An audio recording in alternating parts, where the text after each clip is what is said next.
Welcome to the Israel Daily News Podcast. I'm your host, shannafuld, and I'm here to get you caught up quickly. I've got some top news stories for you today from Israel, and guess what? You're listening, so you're already on top of your game. Survive and thrive, people. Knowledge is the best weapon. Today is Thursday, May 15th, 2025 in the Gregorian calendar, and the 17th of Iyar in the Hebrew calendar. Stay tuned for the end of the show, where we'll have a Torah Thought by Rabbi Yossi Madvig of Oswego, New York. Now, let's get to the news. We begin our show with devastating news of the death of a young pregnant mother. 30-year-old Sila Gez and husband Hananel were on their way to deliver their fourth child Wednesday evening when they were killed by Palestinian terrorists on the road.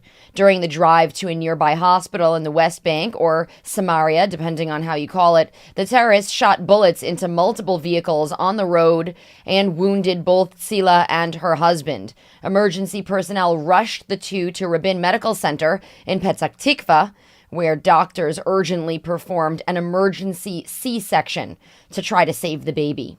On Thursday morning, doctors pronounced Sila dead, while stating the infant is in serious yet stable condition and is now being kept in intensive care. Doctors released the husband and father, Hananel, from the hospital a few hours later. The IDF continues to search for the terrorist who carried out the attack. Initially, they thought there were multiple, and now officers are looking for one. Israeli forces targeted the brother of Yahya Sinwar in a strike on a Gaza hospital. Mohammed Sinwar assumed command of Hamas from his older brother after the IDF killed him in October. On Tuesday afternoon, Israeli forces bombed the Gaza European hospital, killing 28 in an attempt to eliminate members of Hamas, including Mohammed Sinwar. Israeli officials described the attack as a rare opportunity to assassinate the Hamas leader. Despite the targeting, reports remain unclear whether Sinwar died during the airstrikes, and again, that's his brother. Tuesday evening, reports came out that a Shin Bet agent who was arrested here in Israel had confessed to being a Hamas double agent and actively deceived Israeli intelligence on the eve of October 7th. The agent revealed during the interrogation that on the critical night of October 6th, going into October 7th, 2023, the Shin Bet contacted him about emerging warning signs, but he deliberately ignored it. Hamas terrorists managed to heinously murder 1,200 Israelis that day and take some 251 hostage into Gaza. For more on this massive news story, we bring in our partner and source, Bernie, of Bernie News Network, to offer some more information and a little analysis. Hey, Shauna, and hello to everyone listening. I'm Bernard Merdler from Bernie News Network, and I want to walk you through one of the biggest revelations making headlines this week, one that could have serious implications for Israel's intelligence community. According to a report from Channel 12 News, a Shin Bet operative arrested during the ongoing Gaza war has confessed to being a double agent for Hamas. This agent, originally recruited for Israel, was specifically tasked with warning of any Hamas activity, but on the night of October 6th into October 7th, as early warning signs began to surface, the Shin Bet contacted him directly.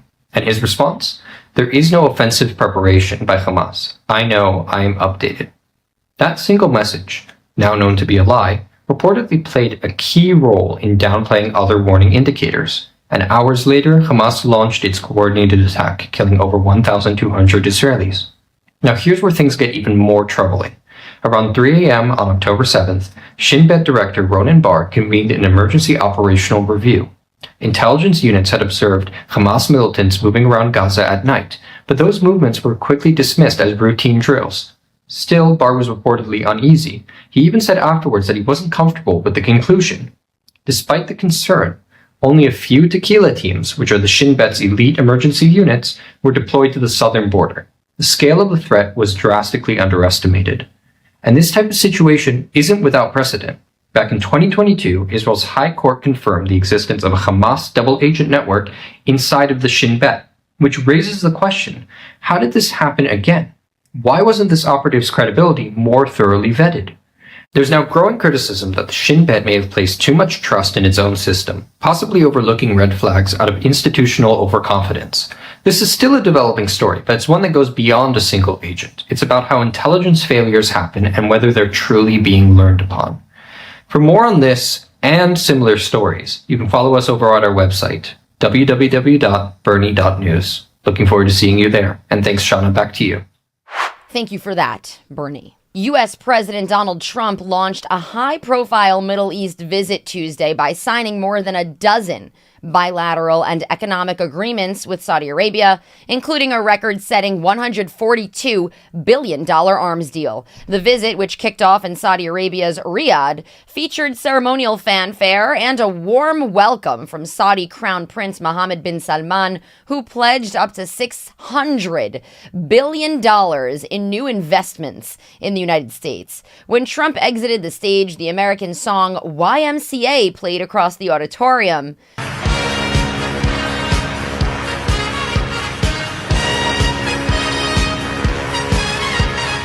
That's unexpected and humorous. Trump is also expected to visit Qatar and the UAE, countries where his family business is involved in luxury real estate projects, but has notably left Israel off the itinerary, despite ongoing regional tensions and continued Houthi attacks on Israeli targets.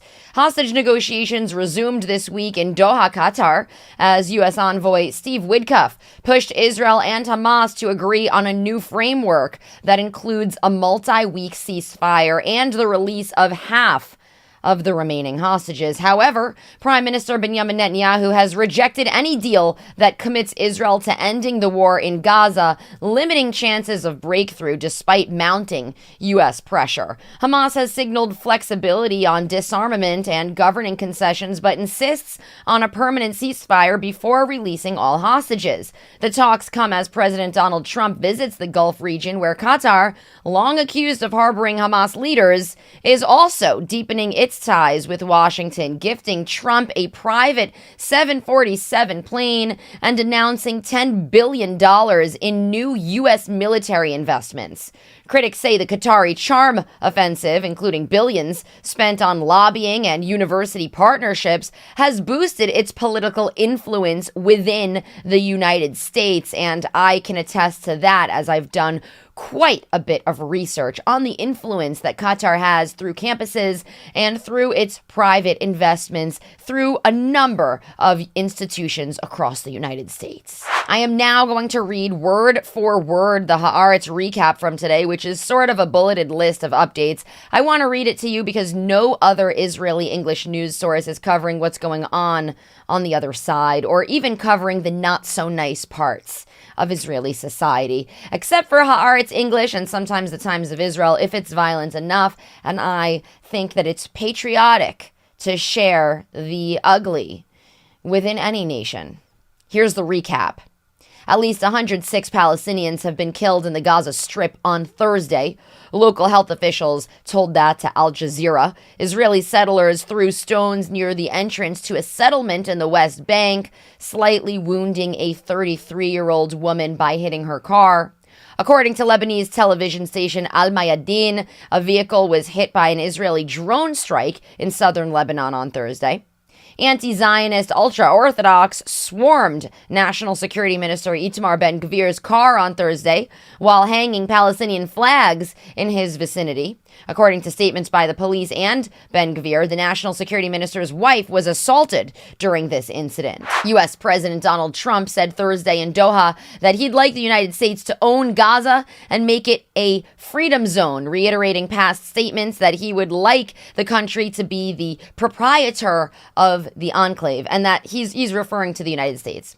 A U.S.-backed humanitarian organization will start work in Gaza by the end of May. It has asked Israel to let the United Nations and others resume deliveries to Palestinians from now until the time that organization is fully set up. Thank you to news writer Perry Schwartz for writing some of our news stories today, all the way from the United States, as well as our newest intern, Isaiah Sable. And thank you to our partners at Bernie News Network for providing us with reliable updates. To get into their WhatsApp and Telegram group, head over to their website, bernie.news. I want to thank all of you for your interest in Israeli affairs, Israeli politics, or world politics. I also want to thank all of you who personally finance and fund the Israel Daily News with monthly contributions. You can support us by going over to our website, israeldailynews.org, and clicking on donate. The Patreon link is over there, and you can send us a monthly donation using that link. There's also options for a one-time donation as well. Our organization is operational thanks to listeners and supporters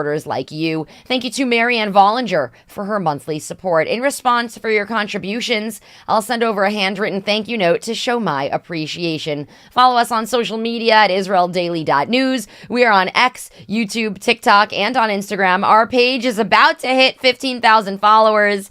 You can also follow my personal page at shannafuld. My name has 2 N's in it, and I'm very sensitive about that. The body of an IDF soldier who fell in combat in 1949 during Israel's War of Independence has been found.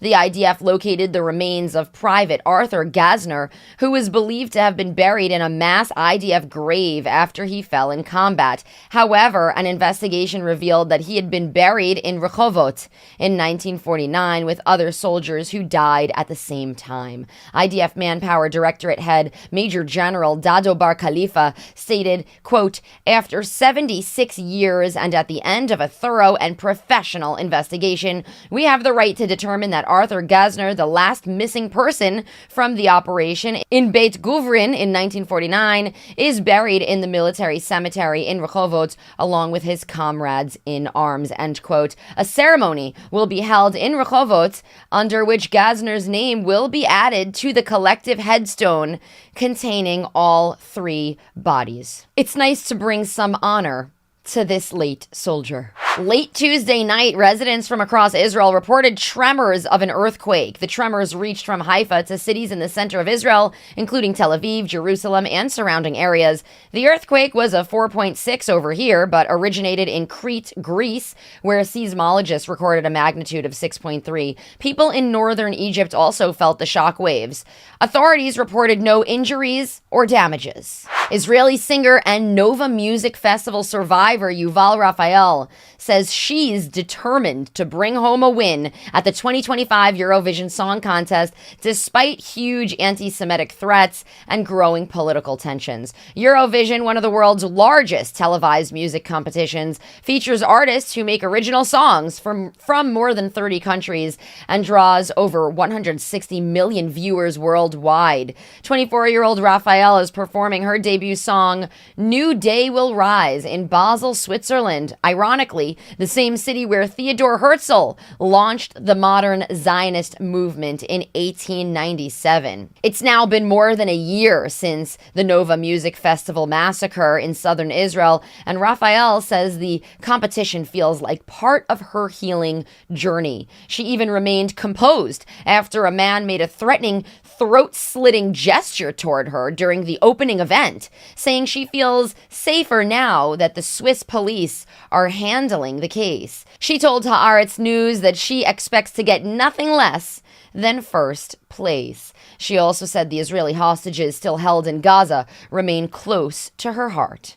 Well, we here at the Israel Daily News are certainly cheering on Israel's competitor and hope that she comes home with the win. And now for a Torah Thought by Rabbi Yossi Madvig of Oswego, New York. This week's Parsha is called Emor, which means speak, and it tells Moses to speak to the priests. And the commentaries mention that you should speak to the adults about educating, warning the children. So at a literal level, the verse is speaking about the priests, warning the younger generation of priests on how to be a priest and serve in the Holy Temple and remain ritually pure. But in a broader sense, this is teaching us in general about guiding and educating our children and the importance of doing that. So we don't want to say that it's just telling us basically, oh yeah, don't forget to educate your kids. That seems a little strange, being that we're already at the end of the 3rd book of the Torah out of 5. So it's strange that it would have mentioned it here. In fact, we even see the concept of educating our children just in the very name parents, because the English word for parent is just, from the Latin, that means to, have offspring and give birth. So this is only talking about the physical production of children. But in Hebrew, the word for parents is horim, which means literally teachers in a sense, because it comes from the word hora, which is the same root that gives us the word Torah, which means teaching, which means education, guidance. So rather, our Torah portion is speaking about an education which is more advanced, a higher level of teaching children beyond the basics of just giving them right and wrong. So this advanced approach is actually highlighted by the concept of counting the Omer, which is in this Torah portion. We talk about counting the Omer. We count every single day between Passover and Shavuot, and I've talked about that in the past. And B, it's actually the time right now of counting the Omer. So it's in the Parsha, and we're doing it now. So the Omer is playing a very crucial role in the explanation of this week's Torah portion of Emor. So Hasidic thought explains that the counting of the Omer is a very advanced form of education because a person is learning about and progressively advancing to higher and higher levels of spiritual achievement as you refine every one of these 7 core emotional attributes of the soul on a step-by-step basis. So the lesson here, as Rashi comments, the commentator on the Torah, he says about the adults educating the children, he says to warn them, to warn the adults about the children. Right? Lahazhir is the word he uses. And the word hazhir comes from the word zohar, which means light, shining. So the lesson that we're getting here about educating our children in connection with the Omer is that the process of education is something that continuously grows and multiplies until we get the positive qualities and the proper character attributes of our children to such a level that they can literally shine their light into the world. Shabbat Shalom. All right. Well, that is it for today's show. Today is Thursday, May 15th, 2025. Tel Aviv has a low of 18 degrees Celsius and a high of 23 degrees. That's 64 degrees Fahrenheit for the low, going up to 74 degrees for the high. We are everywhere. Don't forget to sign up to our Israel Weekly News Wrap. The Israel Weekly News Wrap is a newsletter with the top 5 stories coming out of Israel from throughout the week, and of course with the personal note from me at the top. You can sign up for that at israeldailynews.org. Please note that I am going to be on a short vacation, going to see my very dear sisters. I have twin sisters, and I'm going to be with them out of the country for some time. So expect to see a couple of interviews, and you might have a delay in the news the following week, but we'll be back very soon. You can keep up to date with us on social media at israeldaily.news. I'll send you off with a song called Tic Tac by Erica Krall and Leon Gold, both talented Russian-Israeli DJs. Enjoy this song and have a great and productive day and an excellent weekend. Shabbat Shalom, everyone.